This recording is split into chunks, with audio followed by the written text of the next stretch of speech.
Alright, here is the rewrite of your text, as requested, keeping the tone and audience in mind. Remember to like and subscribe. Nama Buddhaya, and welcome to Wisdom and Wealth. I'm glad you've chosen to spend a little time with me today.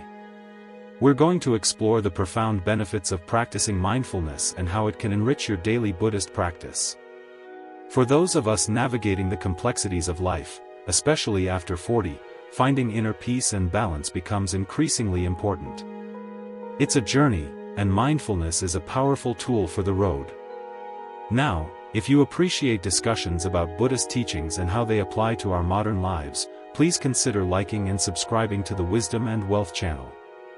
It really helps us to reach more people who can benefit from these insights. In Buddhism, the core of practice revolves around three essential elements: sila, samadhi, and prajna. These three aspects intertwine, guiding us toward a more virtuous, focused, and wise existence, no matter where we find ourselves in life. Sila refers to virtuous behavior or moral conduct. It's about living ethically and responsibly in our daily interactions. We've actually discussed sila in more detail in a previous video, and if you're unfamiliar with the concept, I encourage you to check it out. Think of sila as the foundation of a good life, built on ethical principles and mindful actions. It's about being disciplined in our words and actions, guiding us to make choices that contribute to our well-being and the well-being of others.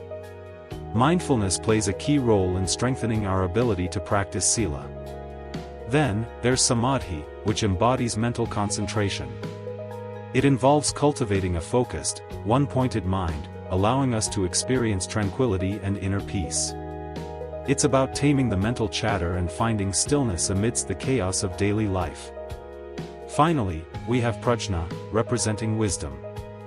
It is a profound understanding of the true nature of life, grasping the three marks of existence: impermanence, anicca, suffering, dukkha, and non-self, anatta. This wisdom allows us to see the world as it truly is, free from illusions and attachments. Now, before we delve deeper, if you're finding this discussion helpful, please give us a thumbs up and subscribe to Wisdom and Wealth for more content designed to enrich your understanding of Buddhist principles. So, how exactly does mindfulness support these practices? Let's start with sila. As we established, sila is all about virtuous behavior. But what is mindfulness, exactly? Mindfulness is the practice of being fully aware in the present moment, approaching each experience with a wholesome mindset. It is the ability to observe our thoughts, feelings, and sensations without judgment. When we cultivate mindfulness, practicing sila becomes significantly easier. Why? Because sila requires discipline in both our actions and our words. Mindfulness provides the awareness necessary to make ethical choices. When we're mindful of our bodily actions, when we're aware of what we're about to do, we're better equipped to avoid actions that could cause harm. Sati, often translated as mindfulness, is like a gatekeeper to our mind. The Buddha wisely said that sati is like a vigilant gatekeeper, carefully watching what enters and exits our mental space. A gatekeeper observes, recognizes, and controls who and what passes through. Similarly, mindfulness acts as a guardian of our actions, words, and thoughts. If we are aware of what we're doing, what we're about to say, we can more easily control unwholesome actions and thoughts that arise. This ability to regulate our impulses and make conscious choices allows us to embody discipline in our words and deeds, making the practice of sila more fruitful. This is what a productive gatekeeper helps with. This ability to control impulses helps us to practice virtuous behavior, enhancing our practice of sila. Now, let's consider how mindfulness aids in the practice of samadhi, or concentration. The four foundations of mindfulness, as outlined in Buddhist teachings, provide a path to tranquility. These foundations are being mindful of your body, your feelings, your mental actions, thoughts, and mental objects, concepts, ideas. Through these practices, the Buddha guides us toward a tranquil mind, a mind capable of deep concentration. For example, in Kayanupassana, the first practice is anapanasati, or breathing meditation. Here, we focus our attention on the breath. The Buddha doesn't immediately ask us to grasp the impermanent nature of the breath, but rather to simply be mindful of breathing in and breathing out. If you're interested in more about these teachings, then like and subscribe to Wisdom and Wealth. The simple act of being mindful of each breath begins to calm and quiet the mind, bringing serenity and peace. Mindfulness helps us to practice samadhi, allowing us to experience a tranquil mind, a peaceful mind. Finally, we come to prajna, or wisdom. Prajna is the realization of the true nature of life. It's the understanding of the three marks of existence: impermanence, suffering, and non-self. To realize these truths, we need wisdom. To cultivate wisdom, we need a strong practice of mindfulness. Mindfulness enables us to focus our minds on a single aspect of our experience, making it easier to perceive the impermanent nature of reality once the mind is tranquil and focused. Imagine you're traveling on a train, the scenery blurring past at high speed. You can't distinguish individual details, it's just a rush of motion. To truly appreciate the landscape, you need to step off the train, to come to a standstill and observe a single scene. To do this, we need to focus on one thing at a time. Mindfulness helps us to achieve this focus.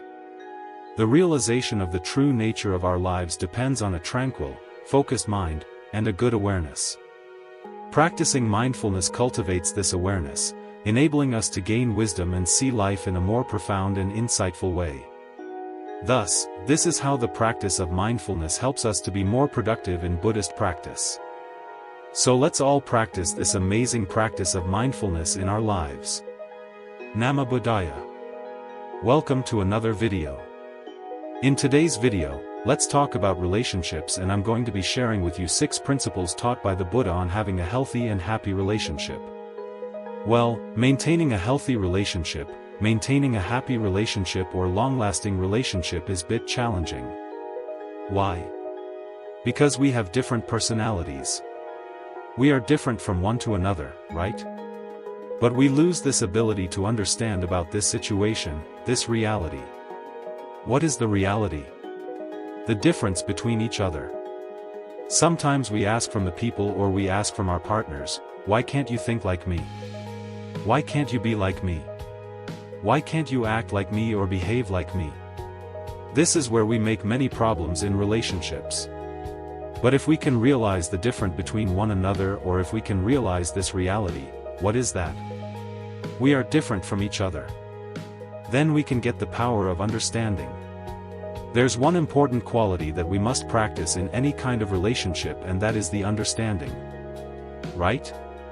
Understand other situations, understand why they are acting like that, why they are behaving like that. So our great teacher Supreme Buddha taught there are 6 principles to practice that. These are the practices. Actually, if you practice these 6 principles in any kind of relationship, your relationship will be much more happy and healthy. Okay. So without any further ado, let's get into these principles, and I'm going to explain one by one in turn. First of all, the Buddha said you need to practice these principles when that person, the person or our partner or companion or the people who we are relating to, when that person with us or in front of us, and also in the times where that person is not with us. That means both privately and publicly we have to practice and maintain these principles in our life. And also these principles was taught by the Buddha to monks, actually, because as monks we live as a community. Now in our monastery we have more than 25 monks. So when you analyze their personalities, they all are different. They all have different ways of lifestyles. So when we are interacting, there may be some problems, there may be some crashes too, but if you practice these qualities, if we practice these qualities, there will be less problems, there will be less disagreements. So that is why Buddha taught us these principles. So this was originally preached by the Buddha to the monks, actually. And also you can apply these principles to your life also. So let's get into the first principle. Buddha said you need to treat your spiritual companions in regarding to monks. Actually, Buddha said you need to treat your companions with physical kindness. Bodily kindness. What do you mean by bodily kindness? There are certain things that we can do from our body in order to show our kindness or show our compassion towards that person. It may not be big things like spending money on big things and buying big things to the person. But also there are many things that we can do. There are little things that we can do for that person to create happiness on that person's mind, and also we can give that by doing these things we can give that idea that we value your life, that I value the you're being with me. So Buddha said, do the acts of loving kindness from your body, maybe like helping in his career, maybe like helping in his household activities. If you take an example like in an husband and wife relationship, you can share the things that you can and you are doing in the life. We can help each other. That is one way of showing love and kindness to that person, and also we can show in many ways our love and kindness to these people. When you act from your body with love and kindness, that creates the mutuality between people. So the first principle is to treat people with physical kindness. Then Buddha said as the second principle, treat the companions with verbal kindness. You can speak nice and kind and heartwarming words to them to create the happiness and create the pleasure in their mind. Each and every one of us likes to listen to pleasant words. Right? We all surrenders in front of the kindness, kind words, kind actions. So the first and second thing is to treat them with physical kindness and also with verbal kindness. And as the third principle, Buddha said, this is the most important principle, and that is treat your companions with mental kindness. This is the important one. Why is that? Because if you generate these kind thoughts towards the people around you in your mind, your thoughts become your actions, then your actions will be more kind. Your thoughts become your words, then your words will become more kind. So as the third principle, Buddha taught us, treat your companion with mental kindness. Okay. So when you treat your companion with mental kindness, that means you are spreading this rays and this power of kindness towards them when that person is in front of us, and also in the times where he or she is not with us. We have to do it in the same way. That is the third one. And also as the fourth principle, Buddha said you have to share without reservation. For the monks, Buddha said if you get any kind of food or any something good to your life, you have to share that thing with your spiritual companions. Now we monks, when we get some food, we always try to share with our monks. So you can adopt that to your life. Whatever the things that you get, maybe like you had something very delicious food when you're working in a long distant place, and when you come home or when you come to your partner or when you come to that person, you can say, hey, I had this food, I had this delicious food, I need you to have that. Means you are sharing it. When you share without reservation, it creates the peacefulness and it strengthens the relationships. So sharing is one of the most key and important ingredients in relationships. And as the fifth principle, Buddha said, you have to be virtuous. What do you mean by virtuous? Now in Buddhism, as normal people in Buddhism, we practice 5 precepts. Buddhist people practice 5 precepts. Abstaining from killing beings, abstaining from stealing, abstaining from sexual misconduct, abstaining from telling lies, and abstaining from taking intoxicating drinks and drugs or alcohols. So these are the 5 precepts that lay people practice in Buddhism. So when you become more moral or virtuous, it creates the trust in people. Well, there's in relationships, in normal relationships in people, this third precept is very important. In third precept it simply says you are not cheating your partner. That means it creates the trust and loyalty between the partner, and in the relationship, in any kind of relationship, trust is the foundation. Without trust there is no use of a relationship. So when you become more virtuous, you will create the trust and loyalty in the relationship. And as the sixth and the final principle, Buddha taught us, you have to have a common view in any kind of relationship. That means if you can in a relationship, if both the people or if everyone work for one dream, work to achieve one goal, that creates the peace in this relationship. Now as monks, Buddha said you have to have one dream or one goal in your life. There's only one purpose of becoming a monk, and that is to end the sufferings of this long cycle of rebirth and to be enlightened. When all the monks get together and work for that dream, then that will be so much easy to live with them. Right? When someone is deviating from that path, that creates the problem, right? So in relationships also, if every one of us can work for one dream or to want to achieve one goal, then that will be more easy and more happy. So these are the 6 principles that we must practice in any kind of relationship. You can apply these principles to any kind of relationships. Whether it is husband and wife, maybe like girlfriend and boyfriend, whether it is like parents and children, whatever the relationship is, you can apply these principles and make it more healthy and happy. So practice these principles, add them to your life and make your life a better one. So I'm going to end this video with a nice quote that I've read.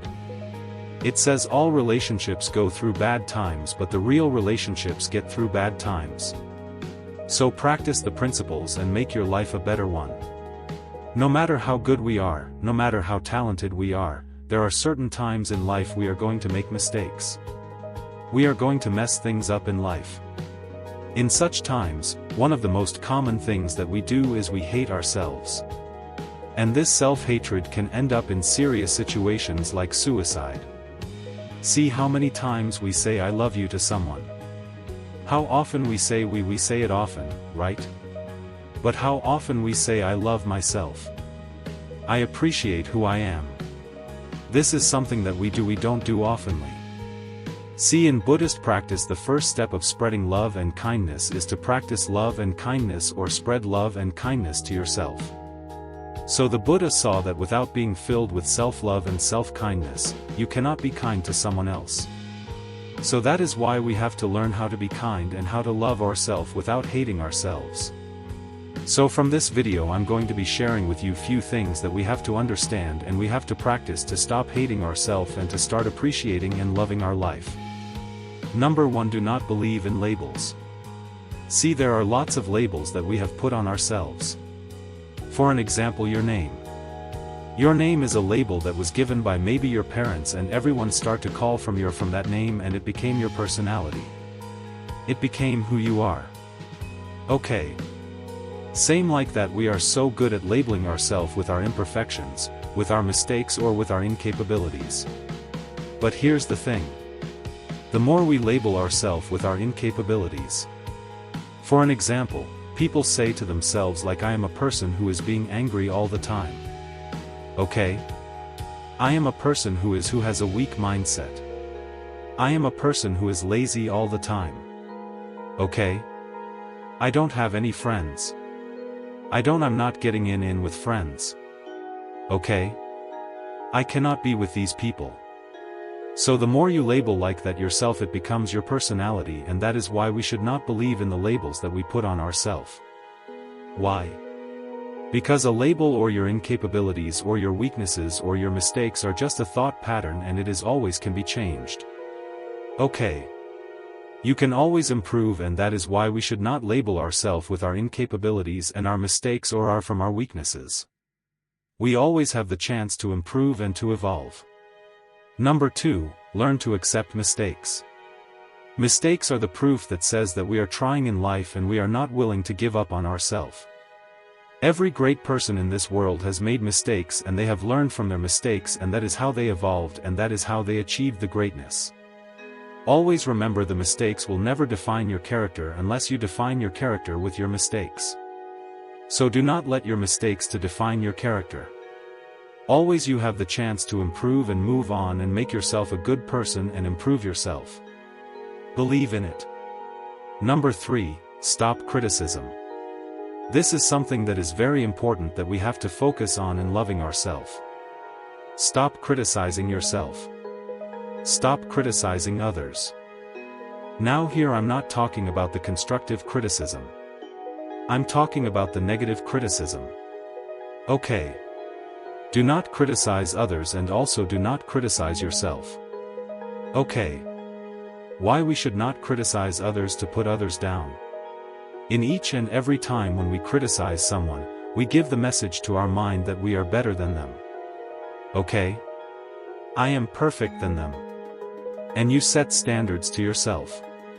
Most of the time these are not realistic standard. Okay? And when we cannot live up to our own standards, what happens to us? We hate ourselves. And that is how criticism steals the self-love and the self-value. And that is why we should not criticize anyone. And number 4, believe that imperfection is beautiful. Just take a deep breath and look into this nature. Everything has that one nature that is the imperfection. From the little plant to the great mountain, everything is imperfect. Right? There is no perfectly symmetrical plant in this world. There is no perfectly symmetrical mountain in this world. Everything has the imperfection. And as humans, we also imperfect human beings. Okay? And also that gives the chance, it gives the chance for us to evolve. It gives a chance for us to be more productive and be more successful. See, becoming so successful and becoming happy is not a destination. It is not a perfection, right? It is always a journey. We have to keep improving ourselves. We have to keep becoming successful, becoming happy. It is a journey that we go through in this life. So when you accept the imperfections, no matter how good we are, no matter how talented we are, no matter how great we are, there will be always imperfections in life. When we accept it, we can focus our kindness and our love towards ourselves. And also every single day, this is something that you can practice. When you wake up in the morning, just sit on the bed and think, no matter how imperfect I am, no matter what mistake that I do in my life, I'm not going to give up on myself. Right? I keep improving myself. I keep making myself a good person, a happier person, and I will never let go of myself. This is not something that is called selfishness. Selfishness is expecting many unrealistic things from yourself, right? And then when you're not up to your standards, you start to hate yourself. And that is why when you truly love yourself, truly love your imperfections and truly love who you are and accept who you are, you get the chance to improve and you get the chance to evolve. And these are the things that we have to keep in mind in order to practice the self-love and improve the self-value. So keep practicing these things and make your life happier and healthier. Have you seen those people who are walking on slack lines or cables? They do these amazing stunts on these cables. Now you may think that it is an easy task to do. No, it is the most difficult thing to be balanced on that cable. It is very easy to fall into either sides. Same goes with our life. It's the most difficult thing for us to be balanced, to balance our inner self and the outer self. Right? So from this video I would like to talk with you about an important place, an important area of us to be balanced. Right? This is the area of we helping others. I read this wonderful quote. That is the reason that I wanted to make this video. I read this wonderful quote in a place. It says to not lose yourself in the name of helping others. Right? That is amazing. Right? For an example, let's say there is an empty jar or an empty vessel. Right? Can you fill other cups with this empty jar? No, you can't.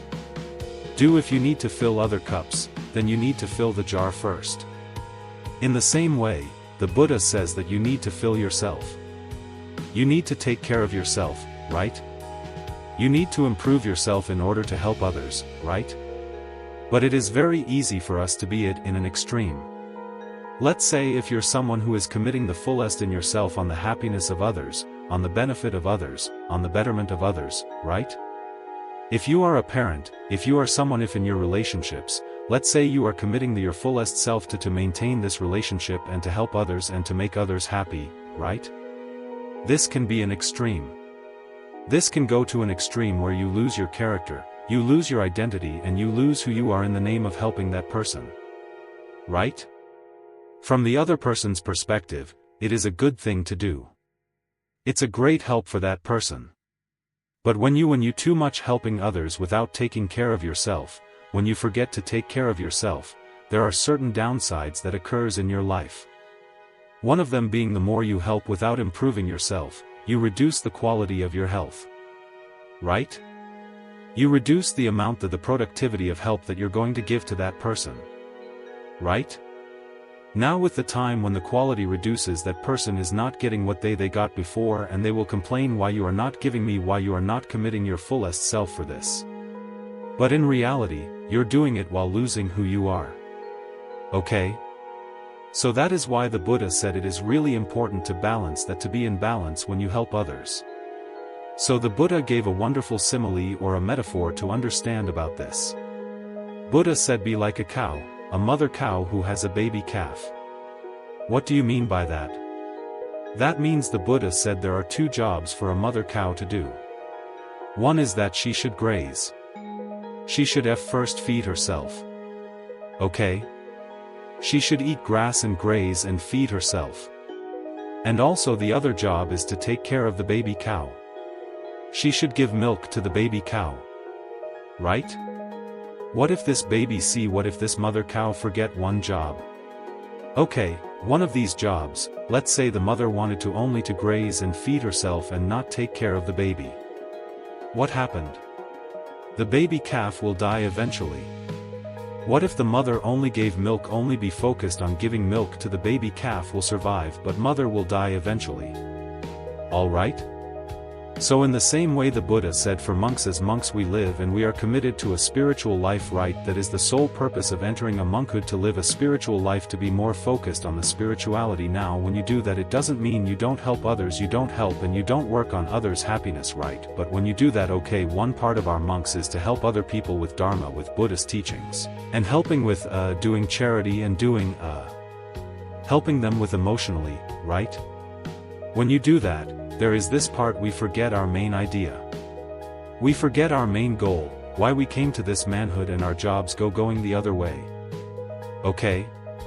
Sometimes it's very easy for us to be engaged in charity, to help other people and be there for other people when they need. But when you do that, sometimes we forget to improve ourselves. So the Buddha said it is the monk's duty to maintain this balance in the spiritual life, while doing all the works and the chores and the duties in the monastery, right? While helping other monks and helping to the monastery, he must take care of his spiritual practice as well. He must be balanced in that as well. So to do that, you have to be like a mother cow who is feeding her baby and taking care of her as well. So keep it in your mind that yes, you need to help other people, it is very good to help other people, and if you need to give your fullest self, if you need to make others happy and that will make you happy, what you have to do first, we need to improve ourselves. Okay. So that is why it is really important to have some time during the day to take care of yourself. I like to call this me time. I have this me time every single day. No matter what duties that I have, I spend time for myself, learning something, maybe practicing something to myself, to my benefit, so that I can help you people and people around the world in a more good way, in a greater way. Okay. So it is really important for all of us to balance this health to others and also help to ourselves. So I wish that you got some idea about this balance in life. So I wish may all of you be healthy, happy, and free from sufferings.